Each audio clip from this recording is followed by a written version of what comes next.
2020년 10월 25일 연중 제30주일 제1독서 탈출기 22장 20절에서 26절의 말씀입니다.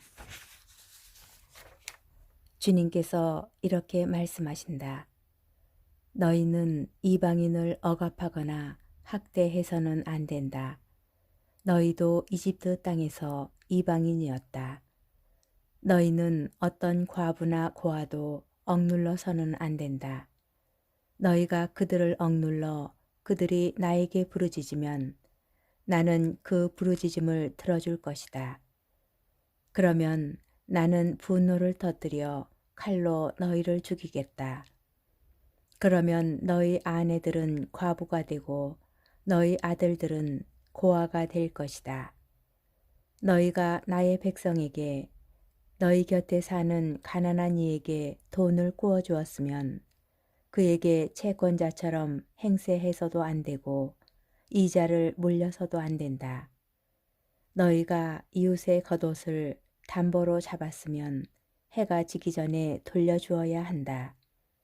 그가 덮을 것이라고는 그것뿐이고 몸을 가릴 것이라고는 그 겉옷뿐인데 무엇을 덮고 자겠느냐.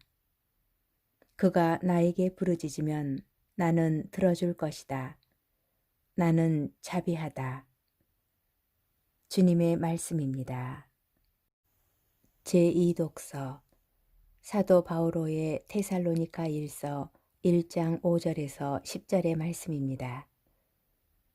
형제 여러분, 우리가 여러분을 위하여 여러분 가운데에서 어떻게 처신하였는지 여러분은 알고 있습니다.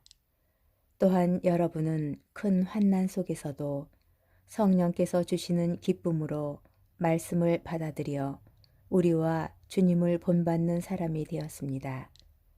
그리하여 여러분은 마케도니아와 아카이아의 모든 신자에게 본보기가 되었습니다.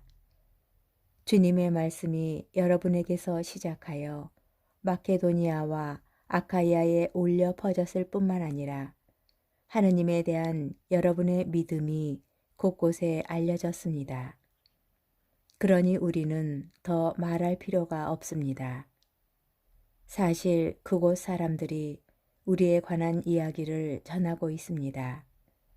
우리가 여러분을 찾아갔을 때에 여러분이 우리를 어떻게 받아들였는지, 여러분이 어떻게 우상들을 버리고 하느님께 돌아서서 살아계신 참 하느님을 섬기게 되었는지, 그리고 여러분이 어떻게 하느님께서 죽은 이들 가운데에서 일으키신 그분의 아드님, 곧 닥쳐오는 진노에서 우리를 구해주실 예수님께서 하늘로부터 오실 것을 기다리게 되었는지 말하고 있습니다.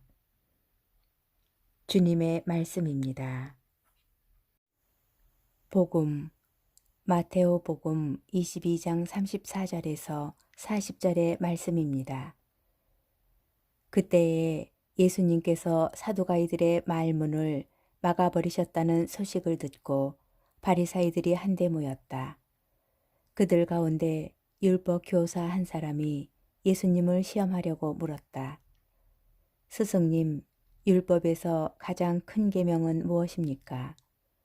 예수님께서 그에게 말씀하셨다. 내 마음을 다하고 내 목숨을 다하고 내 정신을 다하여 주 너의 하느님을 사랑해야 한다. 이것이 가장 크고 첫째가는 계명이다. 둘째도 이와 같다. 내 이웃을 너 자신처럼 사랑해야 한다는 것이다. 온 율법과 예언서의 정신이 이 두 계명에 달려 있다. 주님의 말씀입니다. 묵상. 어느 신부님의 강론에서 들은 이야기입니다. 뉴욕의 한 아파트에서 죽음을 맞이한 할머니 이야기가 뉴스로 나왔습니다. 이 할머니는 날마다 지하철역에서 구걸하며 연명하였는데 그 겨울 추위로 세상을 떠났습니다. 그런데 장례를 치른 뒤 시청 직원들이 할머니의 유품을 정리하다가 침대 밑에서 150만 달러나 되는 큰 돈을 발견했다고 합니다. 그 많은 돈을 두고도 할머니는 먹지도 못하고 기름도 아끼다가 배고픔과 추위로 숨을 거둔 것입니다. 처음에 저는 할머니의 삶을 좀처럼 이해할 수 없었습니다. 저 같았으면 적당히 맛있는 것도 먹고 잠도 따뜻하게 잤을 것입니다. 그리고 자신처럼 구걸을 하는 사람들을 도와주었을 것입니다. 그런데 곰곰이 생각해 보니 그 할머니와 제가 별반 다르지 않다는 생각이 들었습니다. 이런 신문 기사가 그려졌기 때문입니다. 천주교 신부가 죽었다. 그런데 그 신부의 침대 밑에서 감사합니다 라는 말이 5,000개나 남아 있었다. 신부가 죽었다. 그런데 그 신부의 침대 밑에서 한 일 없이 버린 시간이 20년이나 남아 있었다. 신부가 죽었다. 그런데 그 신부의 침대 밑에서 아껴둔 웃음이 10,000리터나 남아 있었다. 어쩌면 평소에 감사함을 표현하지도 않고 누군가를 위하여 시간을 내어주지도 않고 괜히 사람들 앞에서 얼굴만 찌푸리며 사랑할 기회들을 놓치고 살았던 것은 아닌가 하는 생각이 든 것입니다. 오늘 복음에서 예수님께서는 하느님 사랑과 이웃 사랑을 말씀하십니다. 그 할머니는 아직 돈을 쓰기에는 멀었다고 생각하며 아꼈을 것입니다. 우리는 어떠한가요? 사랑하기를 자꾸 미루며 오늘 하루를 허비하고 있지는 않은지요?